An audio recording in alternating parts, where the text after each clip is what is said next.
for updates on sports stories across the globe. Aaron Akerijola joins us. Good morning, Aaron. Yeah, very good morning to you, Ayo. Good morning to you, Doctor. Good morning to you, Rafai. Morning. Let's start it off from the Euros.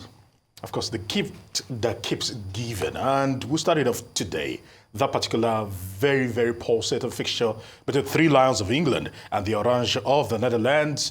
Ended 2-1 with England making it to back-to-back finals right now. The very first right away from home. So Watkins scoring the all-important goal to actually send England through to the next round, which is the finals. And it will be played in Berlin on Sunday, and a lot is expected. But of course, they were ecstatic, talking about the players of the Three Lions. They were balls of emotions because a weight has been thrown off their shoulders.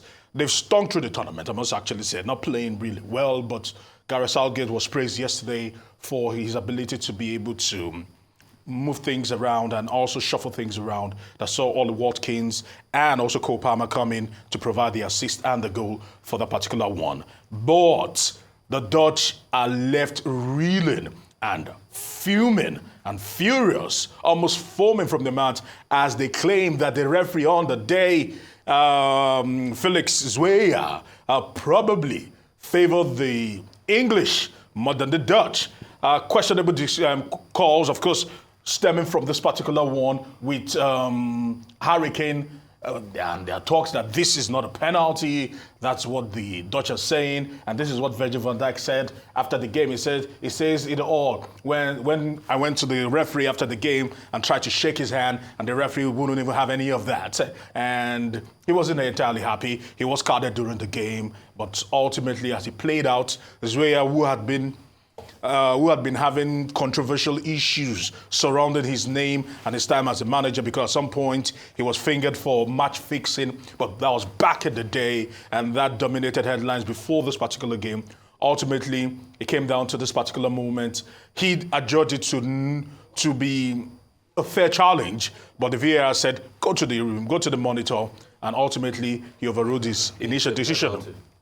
Of course, a penalty any day, because the question is, if it's outside the box, that's the point. It's supposed to be a penalty and a red card, but they gave a penalty and a yellow card. Studs were up.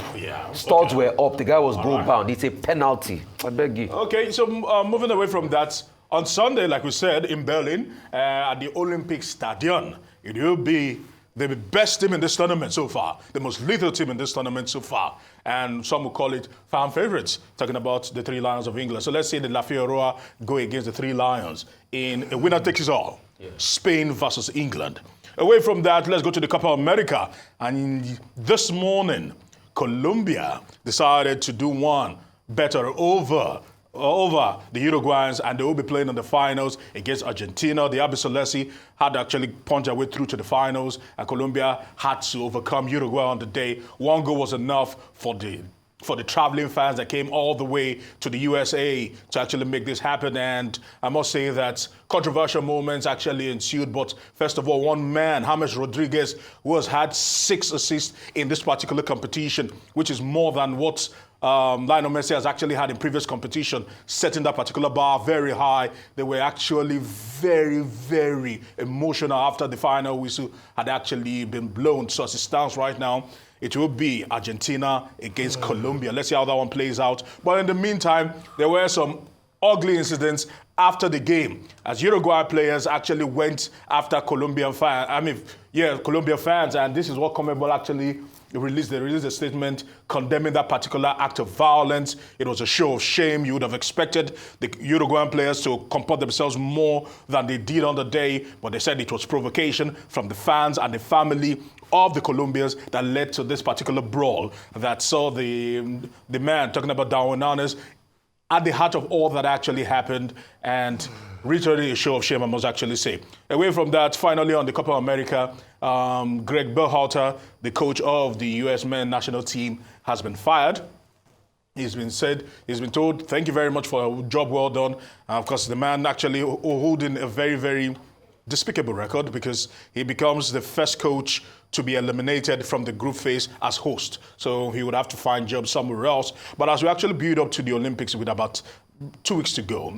There are talks that Nigeria might not even fly their flag in Paris. No thanks to the anti-doping issues that we've had over the years and the fact that we've refused to create an anti-doping unit. I mean, rather an anti-doping body here in Nigeria, not an anti-doping unit in the Ministry of Sports Development. And they've been dragging this back and forth. My question is, they knew this hammer was coming. Why didn't they avert this? Ministers, past ministers, have paid lip service to this. And it's unfortunate that with just 2 weeks to the Olympics, we know that CAS will be releasing their judgment in favor or probably against Nigeria.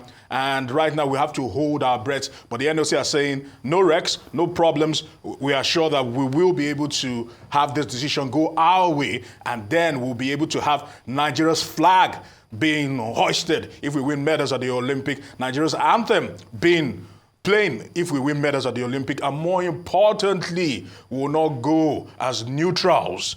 It's rather unfortunate. And they knew all of this, one. You see what corruption does? Corruption makes you put in stupid, funny, bad, incompetent, terrible people. No, probably you say priorities. Their priorities are all in the wrong place. Into the place in the first place. It's part of their priority. That's why they've not even finished paying the athletes for the Commonwealth Games. It's part of priority. Yeah, you're correct. Priority. All right. Finally, Francis Ngannou is to chair a particular mixed martial arts league that is starting off here in Africa. And Ngannou, we know him quite accomplished in the UFC, but he's trying to bring all his experience from the UFC to what they call the PFL Africa. It is a mixed martial league, and they're going to have a league structure that would actually see fighters go against each other with the opportunity for them to actually make money here in Africa without going to the UFC or going to the AFC or any other FC around the world. So good one, then. I mean, very good one. So let me come back to the athletics something. Yeah. That's why I say it is the nature of the corruption that pervades the air. Why it's not going to be their priority is that they are busy thinking of how they can better their lot at the expense of Nigeria. Is it today we had the Blessing Opagare issue? Is it today we even had the Toby Amushon issue that she had to fight for all of this herself? Is it today?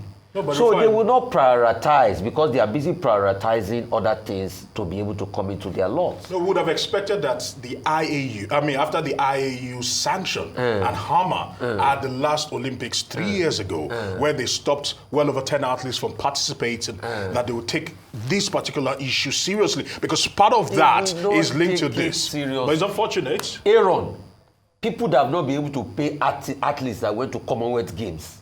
You think they would take an international issue seriously? Is there money involved? So let's forget these people in the first place. I beg. All right, well, Oli Watkins was the player of the match yesterday. And people are saying that the finals is now La Liga versus Premier League. So Spain versus England. But it's just great to see the young talent really shining at the Euros this year. Really, really great to see that. And of course, aside the controversial penalty, should he have gone, should not have gone, Gary Neville had said that it was not a penalty. That it was not a penalty.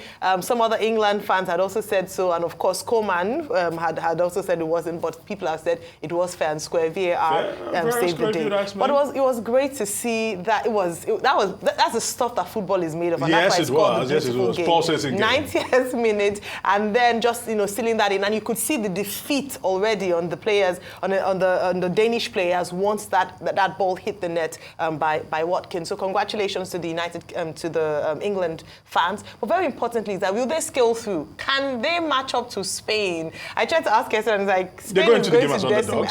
It's okay, let's see how that works. But the prediction is that Spain is going to decimate, finish, annihilate Football England. doesn't work like it doesn't. that. So let's see whether I'm rooting for the underdogs. But also back home in Nigeria, just talking about our plight, it's very sad to hear when things like this happen because we're talking about the development of sports, especially other sports and activities away from football. But when we hear conversations like this, it shows that then this government isn't yet, ready to show that seriousness with regards to building up, other athletics, other sports, and protecting players or athletes in particular. It's really sad because anti-doping is the fulcrum of why should we be talking about athletics and sports. A few months to the Olympics. Did they say a few months? A few weeks to Oh, the a Olympics. few weeks to the Olympics. Why Like don't 2 we just weeks. have a conversation? The match between England and Netherlands Yes. yesterday. The question now is, in England, is he finally coming home? The English, they've never won any Euro championship. No, never. The Spanish, they've won it 3 times. Yes, they have. So the final in Berlin on Sunday is going to be a very critical match. But as for the match yesterday, I think Gareth Southgate managed to redeem himself. Yes, he did. Now nobody is talking about, oh, he will end his career as England manager. They didn't put up a good performance before now, but yesterday we saw, team bonding, and thanks to Ole Watkins, that's the title in some of the papers, he was replaced. He replaced Harry Kane. Yes, he did. And he scored in the 90th minute. The match was almost over. And the comment is that, look, this is what he does at Aston Villa, going behind the defenders and getting the ball in. As for the controversy about whether the penalty was deserved or not, well, that's neither here nor there. Harry Kane has made history, has scored more than Wayne Rooney in Euro championships. Yeah. But England, they needed that cup. In Wimbledon, well, Djokovic is through to the semi-final. Alex de Minaur, stepped down. So he's going to face Musetti. Yesterday I was saying Fries will probably beat Musetti. But in the men's semi-final, it's Djokovic and Musetti, and on the other side, Alcaraz and Medvedev, who took out Skinner, And on the women's side, Rybakina is through to the final. Vekic and Paulini, they are through to the semi-final. Vekic and Paulini, they're in the semi-finals. Well, one other interesting story is the picture of Lionel Messi carrying Yamin Lamar as a baby, as if this was a prediction that this would be the next Messi. I don't see the force about Lamine Yamal was 2 months old. Messi was 20 years old. Yes, he was. And now you have Lamine Yamal on the side of Spain, meeting England on Sunday. They have Lamine Yamal, 16-year-old, Yes, 16. 362 days. They also have Rudic, right? Yeah. And Rudic. So there's a big job for England to make history. Will they make the history? I doubt it. It remains to be You seen. I doubt said it. that you're No, I'm hoping for the underdogs, but Are I you still sure you're doubting it? I still I doubt doubt it. it. Yeah. I'm hoping that the underdog I don't think wins, Spain will- but I don't think Spain will Spain flop. Spain have will shown I'm they've rooting they've for gone England. through the harder parts to get to the finals, and Spain have shown that they can do They're more. the team, they're the team. They beat Germany here. Not about it, they call it transfer of anointing. They beat Germany. They humbled France. So He held the baby in his hands many years ago. The baby has become a man. so now it's not like he held the baby. So the backstory to that was it was a UNICEF shoot, and it was for a for a calendar. It was prophetic. Well, I don't see that. Transfer of anointing. Do you know how many people have Messi has held that never succeeded? Yes. Pastor Ayo, say yes. Yes. Do you have many people that Messi has held? We'll see what happens on Sunday in Berlin. Always a pleasure. Whether England will win Euro Championship for the first time. But they are properly motivated.